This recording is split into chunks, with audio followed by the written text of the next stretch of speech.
दोस्तों, एक लड़के की शादी बहुत ही धूमधाम से संपन्न होती है। लड़का जो होता है अपनी पत्नी को विदा कराकर सुबह जो है कि अपने घर वापस आ जाता है। दोस्तों, घर आने के बाद बहुत सारे मेहमान थे, सबकी विदाइयां वगैरह करता है और पूरे दिन तक वो दौड़ता रहता है। दोस्तों, इतने सारे मेहमान थे, उसी में उसका माथा चकराता रहता है। इधर जो जो पत्नी थी वो आकर उसके भी रीति रिवाज होते हैं, मुंह दिखाई की रस्में निभाई जा रही थी। समय गुजरता है, धीरे धीरे शाम हो जाती है और जो है कि भोजन वगैरह करने लगते हैं। सारे मेहमान भोजन कर रहे थे, उसका पति भी जो था वो भोजन करके सबको खिला पिलाकर जो है कि अपने रूम में आता है। इधर इसकी पत्नी जो थी वो अपनी माँ का पैर दबाने के लिए अपने जो है कि सासू माँ के कमरे में चली जाती है। कमरे में जैसे उसका पति आता है, उसके बेड पर एक महिला सोई हुई थी जो कि लाल कपड़े में थी, नई नवेली अभी दुल्हन थी। वो अपनी पत्नी समझ के अपने दरवाजे को बंद कर देता है कि मेरी पत्नी जो है कि गुस्से में जो है कि सो गई है। दरवाजे को बंद करके लाइट को ऑफ कर देता है और अपनी पत्नी समझकर उस महिला के साथ जो है कि सुहाग रात मनाने लगता है। दोस्तों, सुहाग रात मनाते हुए उसे बहुत ही अच्छा फील होता है, क्योंकि वो भी अभी नई नवेली दुल्हन थी और उस जो नई नवेली दुल्हन थी उसे भी बहुत ही अच्छा फील हो रहा था। दोनों एक दूसरे का साथ देते हैं और दोनों जो है कि घंटों तक सुहाग रात एक दूसरे के प्रति मनाते हैं। दोस्तों, खुशी सातवें आसमान पे थी, उधर लड़के को भी, उधर सातवें आसमान में उस लड़की को भी खुशी थी और दोनों जो थे बहुत ही प्रसन्न थे। तभी लड़के की जो है कि नजर उसके चेहरे की तरफ पड़ती है। जब चेहरे की तरफ पड़ती है तो लड़के के होश उड़ जाते हैं, क्योंकि जिस लड़की से उसने शादी करके लाया था वो लड़की के साथ वो सुहाग रात नहीं मना रहा था।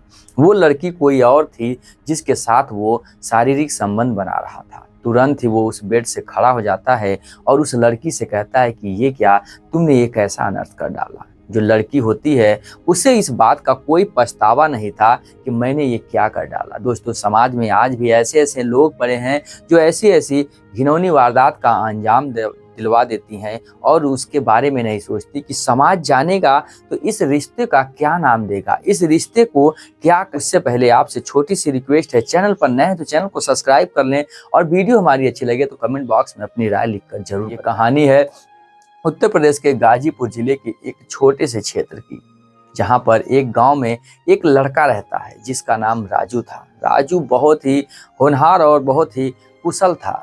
दोस्तों, वो अपने माँ बाप का इकलौता लड़का था। पास में ही उसके नानी के घर थी, नानी का घर था, वहां पर उसकी एक मौसी रहती थी। मौसी भी बहुत खूबसूरत और अच्छी थी। इसके उम्र और मौसी की उम्र में ज़्यादा कुछ फर्क नहीं था।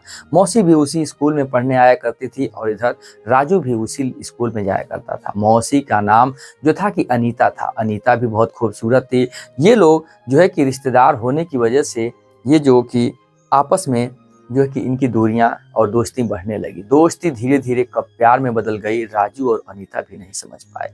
राजू और अनीता दोनों एक दूसरे से मोहब्बत करने लगे, साथ जीने और मरने की कस्में भी खा चुके थे। ये लोग रिलेशन में भी आ चुके थे। इन लोगों का आए दिन रिलेशन बना करता था, लेकिन समय गुजरता है, ये लोग साथ जीने और मरने के लिए जो है कि सोचते हैं कि क्यों ना शादी कर लिया जाए। लेकिन समाज और लोक लाग मोह माया के डर से ये लोग जो थे डरने लगते हैं कि हमारा रिश्ता, तुम्हारा रिश्ता क्या है, जो कि ये समाज क्या कहेगा कि एक लड़का जो है अपनी मौसी के साथ शादी कर लिया। इन सभी बातों की डर की वजह से जो लड़का और लड़की थे ये लोग अपने प्यार को एक सामाजिक रूप नहीं दे पा रहे थे। मजबूरन में ये प्यार जो है कि दबा ही दबा रह जाता है और ये दोनों लोग भागना भी चाहते तो कैसे भागते। अब ये लोग मजबूर थे कि क्या किया जाए। लेकिन इन लोगों का प्यार जो था वो सातवें आसमान पे था। ये लोग सिसक सिसक के रो रहे थे। समय गुजर रहा था, लड़का जो है शादी योग्य हो गया था, लड़की भी अब शादी योग्य हो गई थी। इस वजह से लड़की की जो है कि शादी एक जगह तय कर दी जाती है। रीति रिवाज विधि विधान के साथ लड़की की शादी तय होती है। उसके सातवें दिन ही लड़के की भी शादी थी, इसकी भी जो है कि शादी तय थी। अब दोनों भी मजबूरन दूसरी जगह शादी होने पे मजबूर थे। दोनों अपने अपने शादी के लिए एक्सेप्ट हो जाते हैं। लड़की की शादी होती है, शादी होने के बाद वो अपनी मायके जाती है और मायके वहाँ ससुराल जाती है। ससुराल से जो है कि सातवें दिन विदा होकर जो है कि अपने घर आती है मायके, और वहाँ से जो है कि राजू के घर जा पहुँचती है, क्योंकि राजू की भी शादी होनी थी। ये जो था कि क्लोज रिश्ता था जिसकी वजह से उन्हें आना ही पड़ा। उन्हें भी इनवाइट था। अब जो है कि जो अनीता थी उसके घर इनवाइट आ चुकी थी और इधर राजू की हल्दी वगैरह की रस्म अब चालू थी और सारे पारंपरिक सिस्टम से जो है था रीति रिवाज से शादी संपन्न हो रही थी। इधर अनीता को देख देख के जलन हो रहा था, कहीं ना कहीं दुख हो रहा था, क्योंकि उसका प्यार उसके सामने ही एक बंधन में बंध रहा था, एक शादी के डोर में बंध रहा था। रीति नियम के अनुसार जो है कि बारात जाती है और शादी होकर राजू की जो पत्नी थी जिसका नाम पूजा था, विवाह करके सुबह जो है कि डोली में अपनी पत्नी को लेके आता है। पत्नी जो आती है उसे नियम पूर्वक जो है कि अपना जो घर में लाया जाता है और मुंह दिखाई की रस्में चालू जाती हैं। जो पत्नी थी कहीं ना कहीं अनीता से अभी देखने में खूबसूरती में जो थी कि कम ही थी, अनीता उससे भी ज्यादा खूबसूरत थी। जो इधर लड़का था राजू, कहीं ना कहीं अनीता को देख के मन ही मन पछताया करता था कि कितनी मेरी खूबसूरत पत्नी थी, काश अनीता ही मेरी पत्नी रही होती। लेकिन विधि का जो विधान था, अब मजबूरी में पूजा उसके बंधन में बन चुकी थी, उससे 7 फेरे का वो सातों जो है कि बंधन में बन चुका था।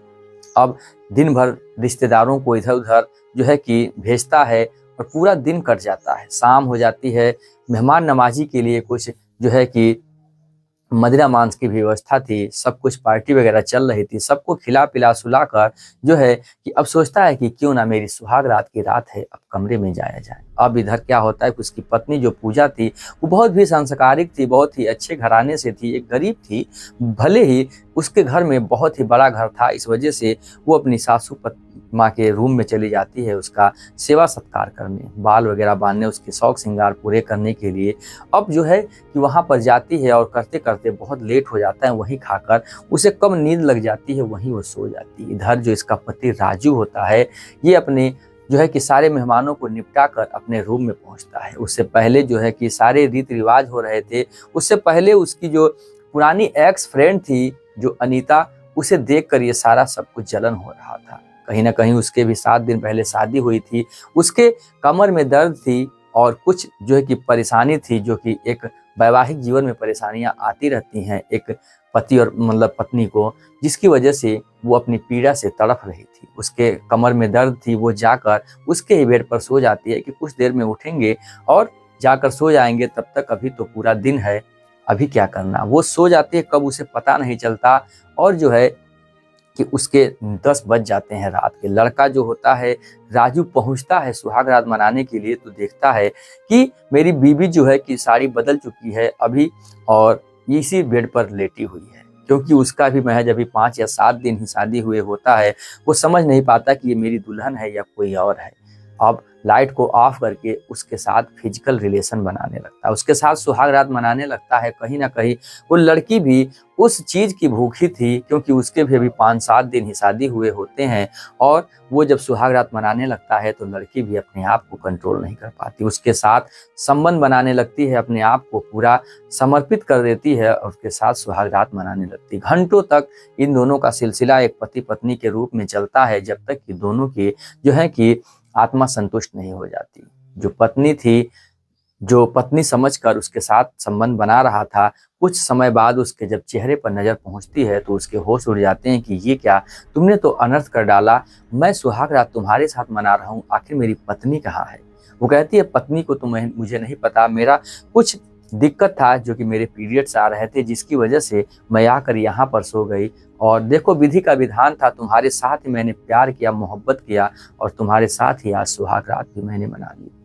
ये मैंने जानबूझ के नहीं किया और ये भले अनजाने में हो गया, मैं इसमें पछता नहीं रही हूँ, कोई बात नहीं, मैं तुम्हारी निशानी चाहती थी, तुम्हारे प्यार को मैं पालना चाहती थी, जिसकी वजह से आज देखो भगवान ने मुझे खुद ही दे दिया। उसके साथ वो सुहाग रात मना लेती है, उसे कोई भी पछतावा नहीं था।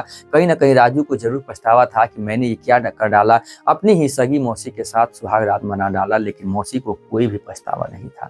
अब मौसी वहां से उठकर अपने बिस्तर पर जाके सो जाती है। अभी रात भर पछताता है कि मैंने कैसा अनर्थ कर डाला। सुबह पत्नी मिलती है तो पत्नी से पूछता है तो वो सब कुछ बताती है कि मैं कहाँ थी, और उसके बाद अब वो अपनी बातें तो बता नहीं सकता था। समय गुजरता है धीरे धीरे और उधर उसकी जो मौसी थी आए दिन हफ्तों हफ्तों में उसे बुलाया करती थी।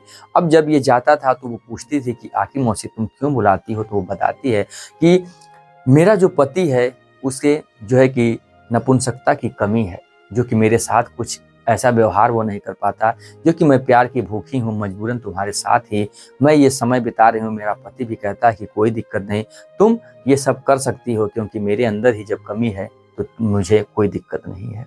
दोस्तों, अब ये जाकर हफ्तों हफ्तों में अपनी मौसी के साथ टाइम स्पेंड करता था, उसके दिल को बहलाता था, अपने प्यार भरी बातें करता था और किसी को शक भी नहीं था, कोई गिला शिकवा भी उसके पति को नहीं था। इधर अपनी पत्नी के साथ वो समय जो था वो कम देता था, क्योंकि उस अनीता के प्रति इसकी जो पत्नी थी पूजा, वो देखने में खूबसूरत नहीं थी। कहीं ना कहीं उसका प्यार जो है अनीता के ही प्रति जिंदा था, पहले से ही, अब और ही जिंदा हो चुका था। दोस्तों, अब समय गुजरता है, पत्नी तो जीवन में जी ही रही थी, अब वो समय ज्यादा से ज्यादा अपनी मौसी के पास ही देना। मौसी अब प्यार में पागल हो चुकी थी, अपने उस भतीजे को छोड़ना नहीं चाहती थी, राजू को। अब वो कहती है कि नहीं राजू, अब हम लोग घर से भाग चलते हैं, मेरा पति तो निकम्मा है ही है, इससे जीवन तो मेरा गुजरने वाला नहीं, और हम लोग चल के सारे जेवरात वगैरह बेच के कहीं सेटल हो जाएंगे, बाहर देश में कमाएंगे, खाएंगे और अपना जीवन जीनेंगे। ये पेट में जो बच्चा है ये तुम्हारा ही है, और हमारा जीवन तो तुम्हारे ही लिए समर्पित है, क्योंकि सुहाग रात तो तुमने ही मनाया, मेरा तो नाम का ही शादी हुआ है। राजू भी समझ जाता है ये सही बात, ये तो सारा कुछ मेरा ही है, इसमें इसके पति का तो केवल नाम है शादी का। और उसके बहकावे में आकर राजू जो होता है वो अपनी मौसी को लेकर फरार हो जाता है। लोग ढूंढते हैं, इधर उधर तहकीकात करते हैं, लेकिन राजू का और उसकी मौसी का भी पता नहीं चलता। ये लोग जाकर सालों तक जो है कि बाहर में काम करते हैं, वहाँ इनका बच्चा भी पैदा हो जाता है और खुशहाली से रह रहे थे। तभी गांव का एक लड़का जो है कि मुंबई में काम करने जब जाता है, उसी कंपनी के आसपास वो काम कर रहा था, उसकी नज़र जब इस पे मरती है तो पूरे गांव में हड़कंप मच जाती है कि वो लड़का वहीं भाग के, वो दोनों लोग अपनी मौसी और भतीजा वहीं रह रहे हैं। तो यहाँ से लोग FIR करके वहाँ पहुँचते हैं। जब थाने में वो दो लोग पकड़ के आते हैं तो ये लोग स्टेटमेंट दे बैठते हैं कि हम लोग बालिग हैं, हम लोग अपनी मर्जी से कोर्ट मैरिज किया है और हम लोग खुश हैं, अपने जीवन में किसी प्रकार से कोई गिला शिकवा नहीं। तो गाँव वाले और परिवार वाले भी कुछ उखाड़ नहीं पाते हैं, मजबूरन भी कोर्ट को जो है कि उनके प्रति साथ जो है कि एक वैवाहिक जीवन को जीने का आदेश मिलता है। दोनों हंसी खुशी से रहने लगते हैं। इधर कोर्ट में ये भी हो जाता है कि मेरा पति किसी काम का नहीं है। पति भी जो किस बात पे कोई भी उसको दिक्कत नहीं था, क्योंकि उसका पति धीरे धीरे वो जो था कि उसकी ज़िंदगी बर्बाद हो चुकी थी। तो सोचता है कि क्यों मैं अनीता की ज़िंदगी बर्बाद करूं, वो जहां खुश है वहीं वो खुश रहे। दोस्तों, इधर उसकी पत्नी का तो जीवन बर्बाद ही हो चुका था पूजा, लेकिन वो दोनों अपने पति पत्नी के रिश्ते के रूप में वहां पर जाके रहने लगे। लेकिन कहानी सुनाने का मकसद हमारा किसी के भावनाओं को ठेस पहुंचाना नहीं, बल्कि आपको जागरूक करना है कि घटना किसी के साथ हो सकती है, अंजाम किसी का भी बुरा ही होगा। जिस प्रकार से राजू ने अपनी पत्नी को छोड़कर ऐसी बड़ी भारी भूल की, उसका जीवन बर्बाद कर डाला, ऐसा कोई भी लड़का ना करे, हमारी यही गुजारिश है। लेकिन प्यार में अंधे होकर लड़के आज भी ऐसा ऐसा कदम उठा बैठते हैं, ऐसी ऐसी घिनौनी वारदात का अंजाम दे देते हैं, उसके गुनाह के बारे में नहीं सोचते कि मैंने इस जिंदगी को ये किस प्रकार से जिएगी, ये किस हिसाब से जिएगी, ये लोग नहीं सोचते। मजबूरन में जो है कि उसकी पत्नी का विवाह उसके छोटे भाई से होती है, और आज उसकी भी संपत्ति और उसके भाई की भी संपत्ति लेकर वो अपने जीवन में खुशहाली से रह रही है। लेकिन ऐसा ना करें जैसे उस किसी के जीवन को बर्बादी का कारण उठाना पड़े। दोस्तों, फिर मिलेंगे ऐसी इंटरेस्टिंग और इमोशनल कहानी लेकर। जय हिंद, जय भारत, वंदे मातरम।